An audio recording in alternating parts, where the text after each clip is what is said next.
retrouve d'abord notre collaborateur, le sémillant Jean-Philippe Cipriani, pour sa populaire et corrosive revue de la semaine. Marie-Louise, encore de quoi perdre ses repères cette semaine. Hein? L'abbé sur le point de rendre l'âme, puis je parle pas de Patrick dans une quotidienne à Radio-Canada. Canadiens sur le bord de faire les séries, Ben oui. des écolos qui vandalisent des chars électriques, puis Amir Kadir a une Tesla. Sérieux, les astronautes là, qui viennent de rentrer, ils doivent penser qu'ils ont passé 9 ans dans l'espace, pas 9 mois.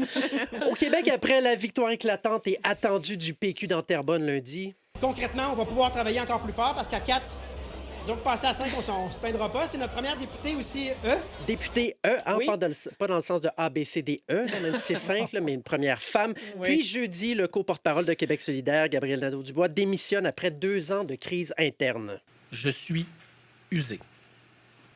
Et je ne peux plus continuer dans ces circonstances-là maintenant que je suis père de 2 enfants. Ouais, on pensait que c'était juste les athlètes d'élite hein, qui devenaient usés à 34 ans ou les actrices à Hollywood. Non, la politique est aussi une arène impitoyable pour des talents politiques, surtout quand les couteaux viennent de derrière soi. C'est un gros morceau qui part chez les si mal nommés solidaires, mais une certaine frange militante sera certainement heureuse de retourner là où elle se sent le plus confortable, c'est-à-dire dans la marge d'erreur. Pendant ce temps-là, le scandale à 1 milliard de sa clique continue de coller aux fesses du gouvernement qui a choisi le patron de son enquête publique, hein, le juge Denis Galland, celui qui était ancien procureur de la commission Charbonneau, où il était avec Sonia Lebel, maintenant ministre. Alors, l'opposition, bien sûr, flaire le conflit d'intérêts. Il y a je dirais un sain malaise, je dirais. Un sain malaise. Un inconfort dans la mesure où il a travaillé de manière très étroitement avec Sonia Lebel. Un inconfort, un malaise sain, hein, quelque chose de pas catholique. Et toujours pour sa clique, on a appris cette semaine dans Le Devoir qu'en 2021, le ministre des Transports d'alors, François Bonnardel, se fait présenter des chiffres qui montrent que le budget de la deuxième phase a quadruplé. Et il n'est pas content de cet article-là. Sincèrement, ça m'écoeure de me faire mettre des mots dans la bouche puis de pas être capable de me défendre. Bon, en même temps, Bonnardel, c'est pas Éric Kerr. Il n'a jamais prétendu qu'il connaissait ça, lui, Windows 95. Donc, on va lui laisser le bénéfice du doute. C'est la semaine où le gouvernement prépare un autre déficit record pour le budget la semaine prochaine, hein, où on se demande même si Elon Musk ne devrait pas débarquer avec sa chainsaw dans la direction de l'Agence Santé Québec. Bref, qui on appelle quand ça va mal à Québec? Bernard Drinville, bien sûr.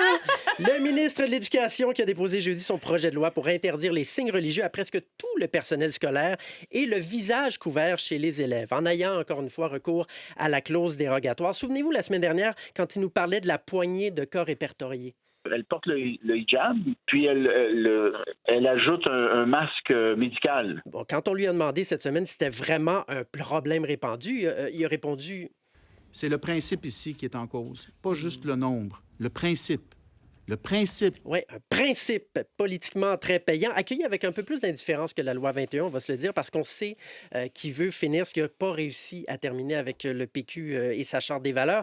Quant aux écoles en ruine, le manque d'enseignants qualifiés puis le manque d'orthopédagogues, on attend encore les solutions en principe. Grande journée demain au pays, Marie-Louise. C'est le début de la pêche au crabe. Et accessoirement, les élections fédérales seront aussi déclenchées pour un scrutin le 28 avril. Le Bloc québécois a sorti son slogan.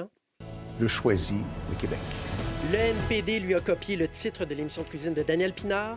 Ça prend du cœur au ventre. Ouais, on connaissait déjà celui des conservateurs, Mettons le Canada d'abord. qui a inspiré celui des libéraux.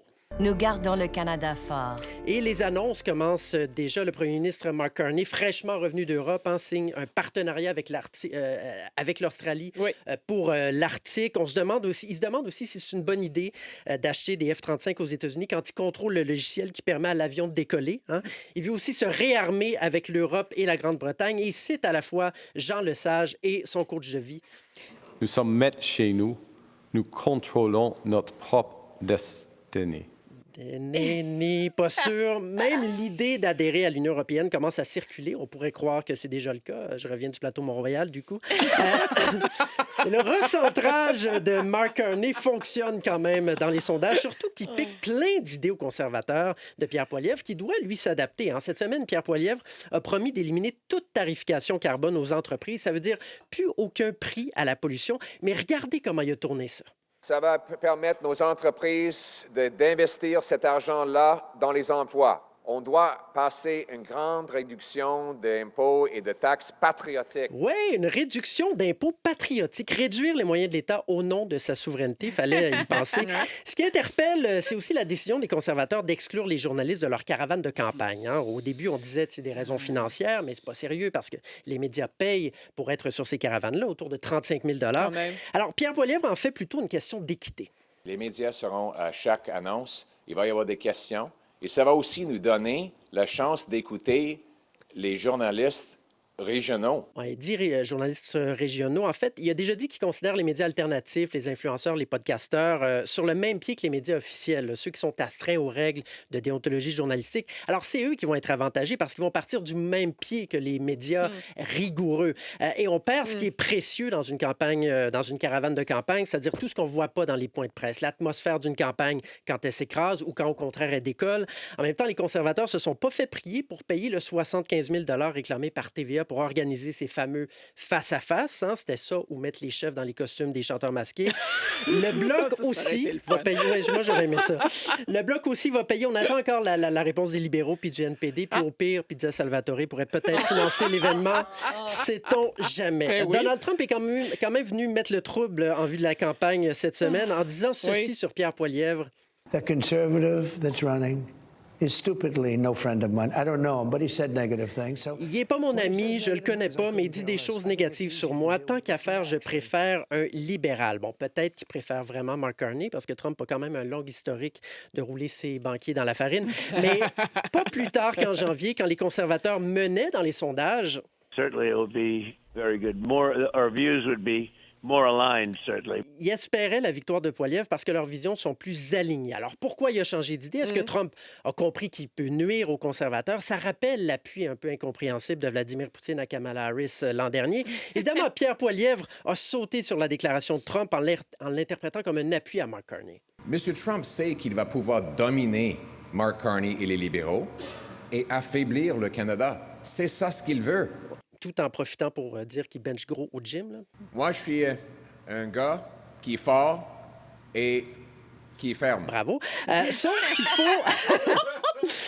qu'il faut se méfier de la parole de Donald Trump. Parce que quand Donald Trump dit... Oui, il a vraiment dit ça.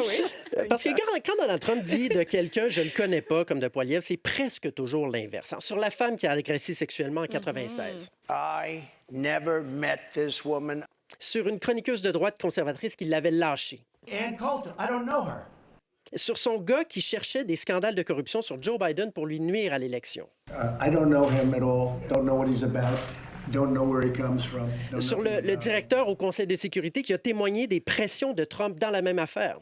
I don't know him. I never saw the man. I understand now he wears Sur le directeur congédié par son administration pendant la pandémie parce qu'il dénonçait, avec raison, la promotion de l'hydroxychloroquine par Trump. I never heard of him. You just mentioned the name. I never heard of him. Et même sur le projet 2025, le document qui sert actuellement d'assise à son deuxième mandat. I don't know what the hell it is. It's Project 25. But I don't know anything about it. Donc, quand Trump joue à l'ignorance, c'est habituellement parce qu'il ne l'est pas. Quand il dit une chose, c'est habituellement parce qu'il pense le contraire. La guerre commerciale qu'il nous livre, ça fait tâche. Vous avez vu la bibliothèque de Stansted, un symbole depuis plus de 100 ans qui est à cheval sur la frontière canado-américaine, qui fait qu'on peut changer de pays en changeant de section. Ça va fermer, ils vont fermer l'accès aux Canadiens parce que les Américains vont mettre ça sur le dos de la sécurité, du fentanyl, même si on soupçonne que c'est parce qu'ils ont appris qu'on lisait des livres là-bas. En même temps, moi, j'aurais peur d'y aller, peur de me faire déporter dans un camp au Salvador. Mais pour mettre de la pression sur les États-Unis, le gouvernement du Canada a lancé une campagne de pub. D'abord ici, pour que les Canadiens passent leurs vacances ici et achètent local. Le Canada, c'est plus qu'un nom sur une carte. C'est une façon d'être inébranlable, fort et libre.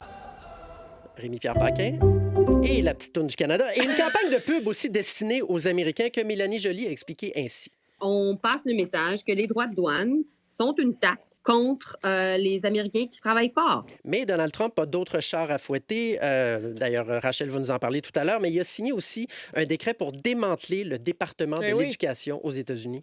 We're going to be returning education very simply back et laisser ça dans la Cour des États. Bon, ça fait des années que les républicains réclament ça. On n'a pas de ministère de l'Éducation au fédéral ici non plus, là. Ça relève des provinces. Aux États-Unis, ça relève des États, mais le département fédéral distribuait quand même des prêts et bourses pour les élèves à faible revenu. Oui. Il finançait la recherche en éducation. Bref, il finançait le savoir pour former des citoyens informés, à croire qu'il les voudrait pas seulement dénués d'empathie, mais en plus ignorants. Bref, tout ce que redoutait Hannah Arendt, la philosophe, est en train de se matérialiser aux États-Unis. Faites bien de la citer, il faut la relire. C'est la plus pertinente des penseurs de l'époque actuelle. Jean-Philippe Cipriani, merci beaucoup à vous. Merci.